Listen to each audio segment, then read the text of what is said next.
Allie, this is from another press conference, but it's good. Was there one here before? Okay. Okay. Well, thank you all for being here. We are here today because Republicans are focused on just about everything except how to lower costs and make regular people's lives better. This week, they are not rolling out a health care plan or telling us how they're going to lower the cost of groceries. Instead, Republicans are pushing more unpopular anti-abortion extremism. And Republicans are still peddling debunked lies about how abortion works and the people who get them, and trying to pass through the U.S. Congress a disgraceful sham of a bill that totally misrepresents the hard and painful choices that women face when a pregnancy is medically complicated. Let's talk about the bill that the Republicans are bringing to the floor today, because it is really important for people to understand what it is. Senator Lankford's bill, which has 44 co-sponsors, would create a new government mandate that would override the best judgment of grieving families who find out their fetus has a fatal condition. And it would create new medically unnecessary barriers for doctors and patients at a time when doctors already have their hands tied when it comes to basic reproductive health care. And let's be clear, it is already illegal to kill a baby. We know that. To suggest otherwise is a deliberate and callous smear against providers and patients who find themselves in heartbreaking, traumatic situations. It is heinous and absurd suggestion. Now, Americans are rightly worried about what will happen to their reproductive rights under total Republican control of government, and that's because they are painfully aware of what is happening already every day because of Republican bans. Women are being denied the care they need. They're being told they have to get sicker first and told they have to go to a different state. They're told they have to stay pregnant even if they don't want to or even if it kills them. That is the state of women's health in states across America today, and it is profoundly alarming that now Republicans are doubling down here to make things even worse. During the first week of Trump's presidency, this is what Republicans are focused on: attacking women, criminalizing abortion, criminalizing doctors, and lying about abortion. Republicans obviously don't care about the cost of groceries. They aren't working to make life more affordable for families before or after a baby is born. And, think about that. Republicans have put Medicaid and SNAP on the chopping block.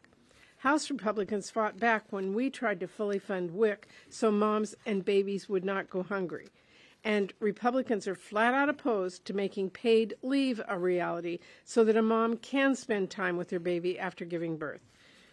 So today we are here on the anniversary of Roe v. Wade to say we are going to do everything we can to continue to push back against Republicans' anti-abortion, anti-women extremism. I cannot predict what Republicans will launch next, but I can promise you that Democrats will stand our ground. We will lift up your voices and fight for your rights every single day. Republicans may be in charge, but we're not going anywhere. With that, let me turn it over to our leader, Senator Schumer. Who is also not going anywhere. Not going anywhere. Except right here to the podium. But first, I want to thank Senator Murray. She has been just such an amazing leader on the issue of choice, on the issue of women's rights, on the issue of women's health care. She's amazing. She's a blessing, not only to the Senate, but to the country. So thank you. And I thank my other colleagues, Senators Smith and Shaheen, who also have been fighting this fight for so long. Whenever there's a fight, they're all here on these issues. So, we're 2 days into Donald Trump's presidency, and they're already breaking their promises. Remember that one? We're going to leave it up to the states. That's out the window. We believe in what doctors and women say. That's out the window. And this is a metaphor. This is the first of many extreme issues they will bring up that are anti-women. And in every case, they'll have the same dishonesty. Leave it to the states, out the window. Between a woman, a doctor, and her families, gone. That's what they're doing. And the only good news here is they're showing their true colors only 2 days after the president was sworn in. They couldn't wait to keep their falsehoods last a little longer. So they're not taking any action to help working families, to lower the cost of prescription drugs, to lower the cost of groceries. Instead, they're focusing on attacking and ripping away women's health care. As you may recall, Trump said he doesn't want to get involved at the national level. This, Mr. President Trump, this is the national level. You're already involved, and you're breaking your promises. Here we are, voting on bills that attack women's health care using false narratives and fear-mongering. The situation targeted by this bill is heartbreaking. It's heart-wrenching. And to use women and their families in this situation for crass political purposes, to appeal to a hard-right extreme group that's not close to where America is at, is disgraceful. Just disgraceful. It substitutes the judgment of qualified medical professionals and the wishes of millions of families with an ultra-right ideology that I dare say, when you look at the polling data, not even a majority of Republicans support, let alone the rest of the country. Women are meant to be supported and trusted. This is when male politicians should step up and support women, not use them as political footballs, as this bill so heartlessly does. And I'm here today not just as leader Schumer, but as husband, dad, and Grandpa Chuck. To my wife, my daughters, my granddaughter, so this is not esoteric. This affects me and my family as well, as it does tens of millions of American families. So much of the hard right's anti-choice agenda is pushed by people who have little or no understanding of women's health care, let alone how to best handle those decisions. And so here we are, week one into this administration, and instead of focusing on costs, of lowering costs for your families, Donald Trump and Republicans are focused on regulating you or your mom's, your wives', your daughters' bodies. It's not only unproductive, it's gross. It's just gross. So, yes, President Trump and Republicans told you they wouldn't touch abortion. It was an issue left up to the states. That was a lie, gone after 2 days that Trump is president. Americans should take this as a warning. Watch what they do, not what they say or have said. And here's a message to my Republican colleagues, plain and simple. Instead of attacking reproductive care, today would be a great day for Senate Republicans to lower the cost of groceries. It would be a great day for Senate Republicans to do something to make our drugs more affordable. It would be a great day to help Americans buy a home.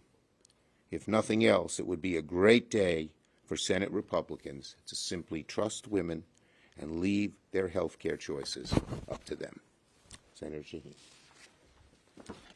Well, thank you, Senator Schumer. Thank you to Senator Murray and Senator Smith for your leadership. Thank you all for joining us this afternoon. This is the anniversary of the Roe v. Wade decision in the Supreme Court. I remember when that decision came out, and I remember what it was like before that decision for women who were facing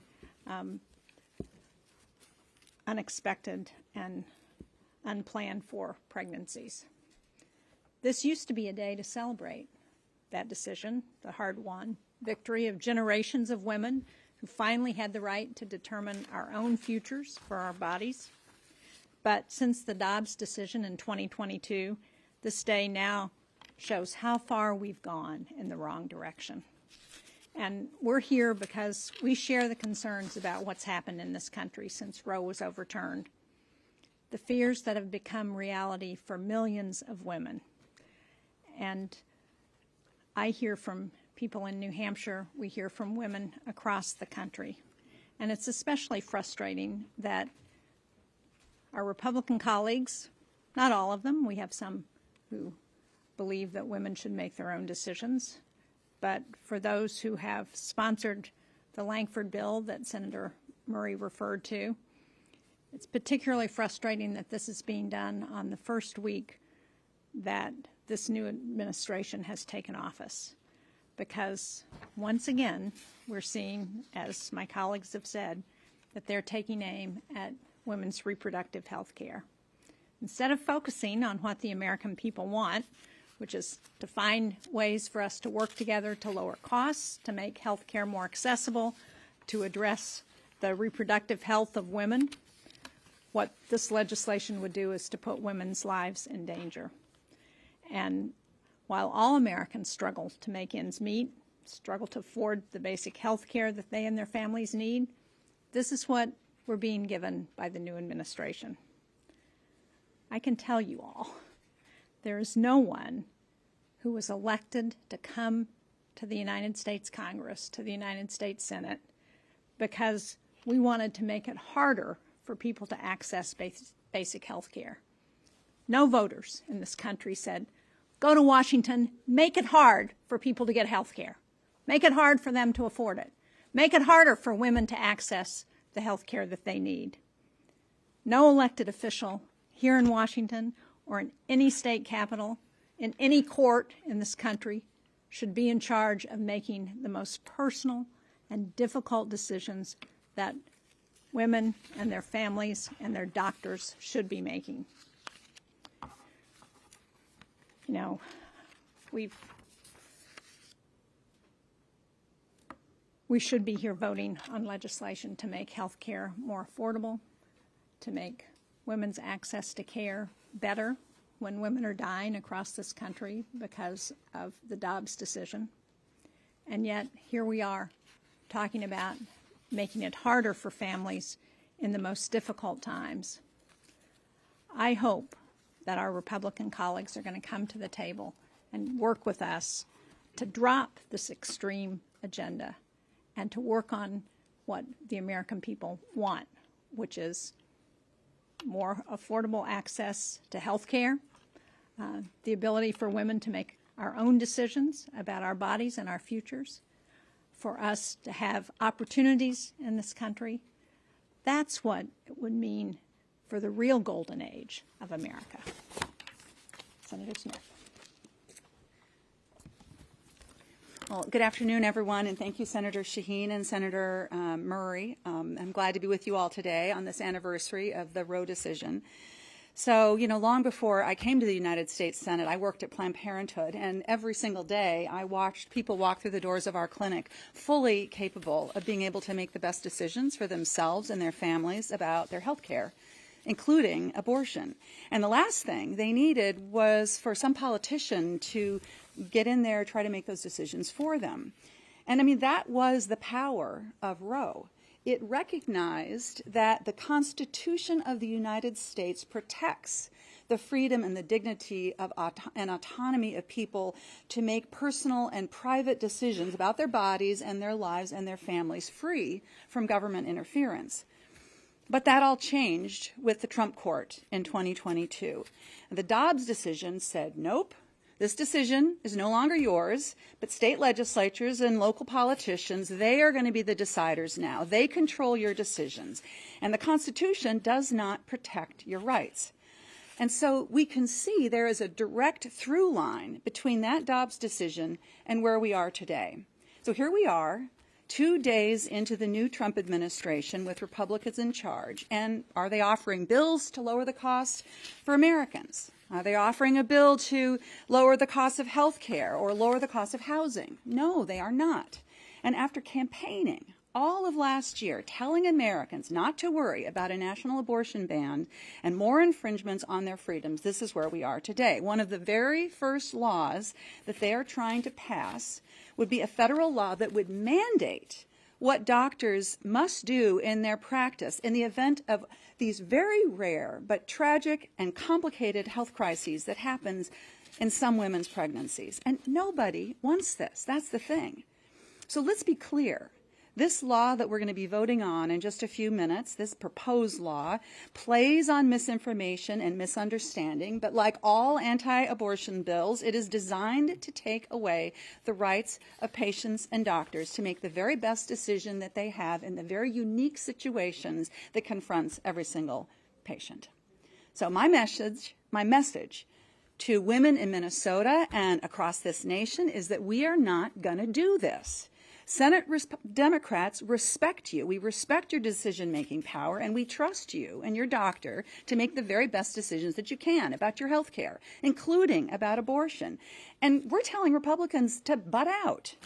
We understand that you are trying to figure out how to afford your life, and we are on your side.